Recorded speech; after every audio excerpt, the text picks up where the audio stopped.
हम्म, कि तहरा गइला के बाद ऐसनम कि लेके जिया तनी ऐसन जखम कि तहरा गइला के बाद ऐसनम लेके जिया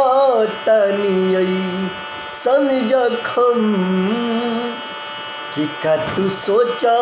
हमरा बारे में कि तहरा खातिर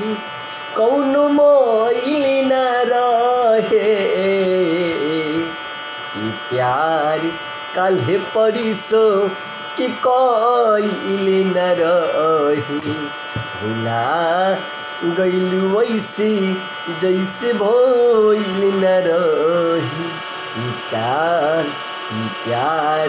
काल्हे परिसो के कइल न रही भुला गइलू वैसे जैसे भइल न रही।